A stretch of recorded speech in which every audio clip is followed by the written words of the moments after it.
My name is Dong Hyun Jung. I'm born in 1983 and in Gyeonggi-do, Ansong, South Korea. My experience before I came to the US is actually in the Philippines. I grew up in the Philippines because my parents are Korean missionaries to the Philippines for the last 36, 37 years. I'm an only child, and all of my relatives are in Korea. I visit them almost every year, more of a vacation style of visitation, but not really residing there.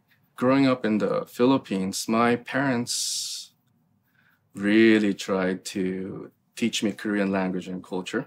I don't know if it's a fortunate or unfortunate thing. I have mixed feelings about it, but they're the parents who are quite adamant on teaching Korean language and culture to the point of sometimes it got quite scary, and we would call that as tiger parents and something like that. My life as a Korean in the Philippines at first was quite interesting because there was also that racial dynamics, racial ethnicity dynamics going on in the Philippines. However, a bit different from the US is that in the Philippines, even today, there's this preferential treatment for persons with lighter skin color. And so they perceive me as one of the lighter skin colors. So there's this preferential treatment towards me.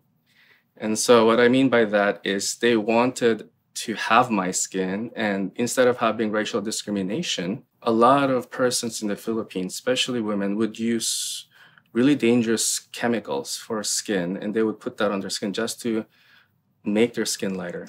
And so there was that glorification of white skin or whiteness. And so, to be honest with you, when I first came to Atlanta, Georgia, I heard about racial discrimination in this country, but I did not expect it to be that way, where my skin color was not white enough. And so that kind of dynamics threw me off. I graduated college in the Philippines. And after graduating college in the Philippines, I came to the US in 2003. I came to the US as a F1 international student, actually, and I arrived in Atlanta, Georgia, to study Master of Divinity. First time serving Korean American community, Korean American churches. I made a lot of faux pas, cultural faux pas, let's begin with that, because I was a youth pastor and my students are Korean Americans. Most of them are born in this country. I did have Korean students from like Korean students, 1.5 first generation immigrants. I connected better with them. However, most of my youth members are Korean Americans. And looking back, I just want to apologize to them on how much I was so naive and they were so patient with me, trying to teach me what it means to understand Korean Americans and what kind of pastoral needs are there for many of the Korean Americans. And so it took me several years before I could understand them. As you probably know, one of the cultural differences of a Korean versus Korean American is that Korean Koreans, especially in church setting, they demand certain leadership presence,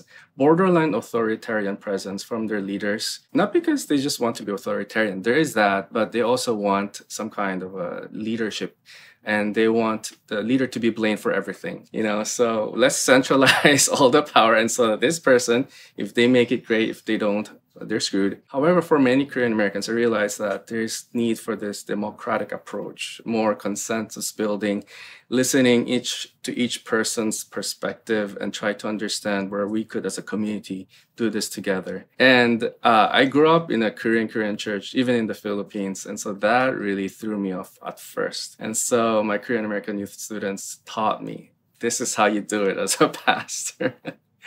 Yeah. The aha moment of me realizing that I am more Korean American is happening constantly throughout my life. It especially happened when I understood that my values align a lot with the Korean American values. And those values are, for example, I appreciate the consensus building, the grassroots movement, the different voices being represented. I really appreciate how, especially in this country and among Korean American communities and churches, they make sure that every voice is heard.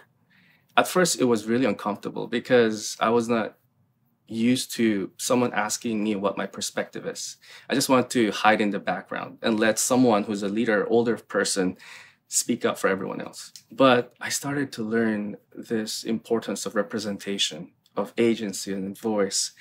And so I think even my current scholarship today is a product of Korean American training, of Korean American exposure.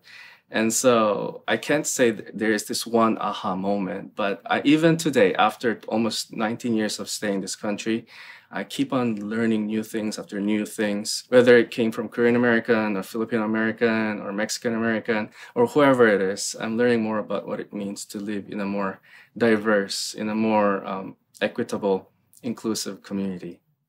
I have a wonderful partner, and we have two lovely and rambunctious kids. They're mixed kids, half white, half Korean American. Yeah, and we're blessed to live in a wonderful city of Skokie. My oldest is a girl, 6 year old, and my second child is a boy. We've been trying to raise our kids as multiculturally as possible. Definitely Korean, definitely trying to introduce Filipino culture and language. This is so stereotypical, but we love to go to Seafood City, the Filipino grocery store, as much as we can, and just try different Filipino cuisine, be exposed to the Philippine presence here in Chicago. We're so lucky that we have that here. US culture as in its diversity, we're trying to introduce them to that as well. Am I doing it well? No, not really.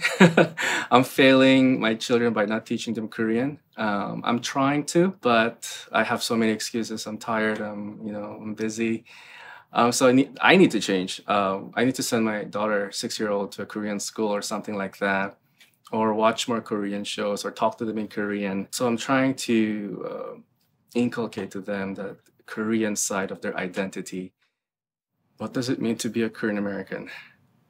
That's a hard question for me because the hierarchy of cultural affinity, of cultural bias, it goes to Philippine culture first, and then Korean, and then American, whatever American is. And I wonder if the goal is not about trying to establish certain image of what a Korean American is, but perhaps it's this constant process of evolving, of constant process of changing my identity or improving it or responding to the needs of the time. Because yes, I consider myself a Korean American. I recently got US citizenship. So I guess in paper, I'm technically a US citizen, Korean American, and the American part is legitimate now, or whatever you want to call it. However, culturally, identity wise, I have to admit I don't fit in the Korean American culture where many Korean Americans either were born here or grew up here, and they have certain ideas, personalities, expectations. I still don't fit in that, and I'm okay with that because for me, Korean American ideas, identities, is just, I don't find anything that is essential in it. I don't think that even for many Korean Americans, I would say that their identity as Korean American is still evolving, constantly being enmeshed with different cultures. I'm fine with that. And I hope to understand who I am better as a Korean American. But for now, I'm happy with this fluidity of my identity. I'm happy with this. Okay, you call me Korean American, that's great. I can be Korean American, whatever it is. My name is Dong Hyun Jong, and this is my Filipino Korean American story.